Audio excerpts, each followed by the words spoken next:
जहां एक तरफ भारत और पाकिस्तान के बीच तनाव बना हुआ है, लोग युद्ध की संभावनाएं तलाश रहे हैं। पाकिस्तान गीदड़ भब की युद्ध की दे रहा है, भारत युद्धाभ्यास कर रहा है, जगह जगह मिसाइल का परीक्षण चल रहा है। इस बीच भारत के लिए आज की बहुत बड़ी खबर आई और भारत के लिए कहें कि गेम चेंजर डील आज लगी है और एक तरीके से बहुत बड़ा दिन, महत्वपूर्ण दिन भारत के लिए हो जाता है, क्योंकि ऐसे वक्त में भारत के लिए डिफेंस सेक्टर को मजबूत कर देने वाली खबर आ जाई है। आपको बताएंगे पूरी खबर। नमस्कार, मैं हूं आपके साथ मनुराज सक्सेना। भारत और फ्रांस के बीच गेम चेंजर राफेल डील पर आज मोहर लग गई है। भारत ने 26 राफेल एम लड़ाकू जेट खरीदने के लिए 63,000 करोड़ रुपए का सौदा किया। लगातार अपनी क्षमता में इजाफा कर रही भारतीय नौसेना के लिए राफेल फाइटर जेट की खरीद निर्णायक मानी जा रही है। किस तरीके से, जरा इसे समझें, क्योंकि आजकल का वक्त बेहद महत्वपूर्ण भारत के लिए हो रहा है। पहलगाम आतंकी हमला जिस तरीके से हुआ, उसके बाद से पूरे देश में आक्रोश है। ऐसे में डील बेहद अहम है। ये समझौता ऐसे समय में हुआ है जब प्रधानमंत्री नरेंद्र मोदी के साथ रक्षा मंत्री राजनाथ सिंह की बैठकें चल रही थी। भारत फ्रांस के बीच राफेल डील फाइनल हो गई है।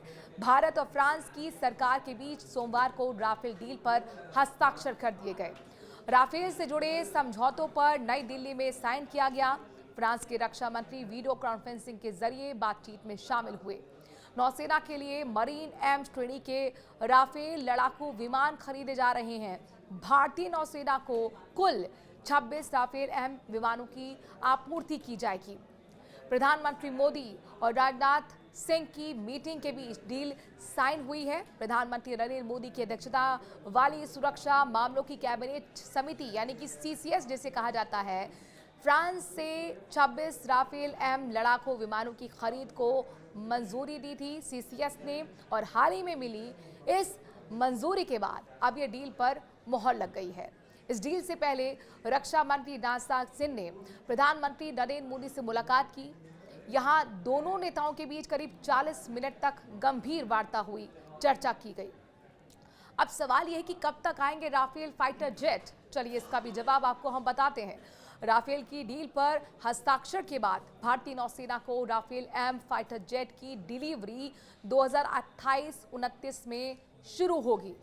साल 2031-32 तक नौसेना को सभी विमानों की आपूर्ति कर दी जाएगी।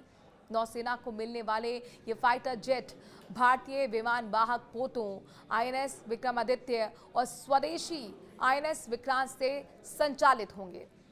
आने वाले राफेल में क्या खूबियां होंगी, ये भी जान लीजिए।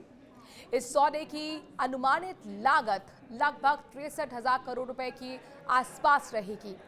नौसेना को मिलने वाले 26 राफेल मरीन फाइटर जेट में से 22 सिंगल सीटर होंगे, जबकि 4 ट्विन सीटर वेरिएंट की ट्रेनिंग विमानों की डिलीवरी भी की जाएगी। इन एयरक्राफ्ट के शामिल होने के बाद नौसेना की समुद्री हमले की क्षमताओं को मजबूती मिलेगी। अभी भारतीय वायुसेना के पास भी राफेल विमानों के बेड़े हैं और ऐसे में जिस तरीके से डिफेंस सेक्टर को मजबूती मिलेगी, भारत को मजबूती मिलेगी, इसको लेकर आप क्या सोचते हैं?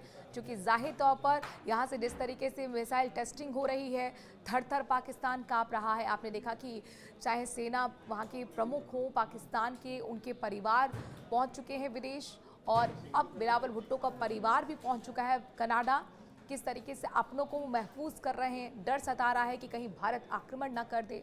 चूंकि सिंधु जल समझौता जिस तरीके से हुआ, कूटनीतिक प्रहार हुआ, वहाँ पर दाने दाने के लिए पानी के लिए वहाँ की आवाम मोहताज होने वाली है, और ऐसे में अब सुरक्षित संरक्षण वहाँ के हुक्मरान डूबने लगे हैं। तो आप सोचिए वहाँ पर आम लोगों का क्या हाल होगा, जहाँ के हुक्मरान सिर्फ अपनी सोच रहे हैं, अपने परिवारों की सोच रहे हैं। पाकिस्तान को लेकर आप क्या सोचते हैं? आज भारत फ्रांस की जो गेम चेंजर डील हुई है, राफेल डील, इससे कितनी मजबूती भारत को मिलेगी? अपने कमेंट के जरिए राय जरूर रखें। नमस्कार।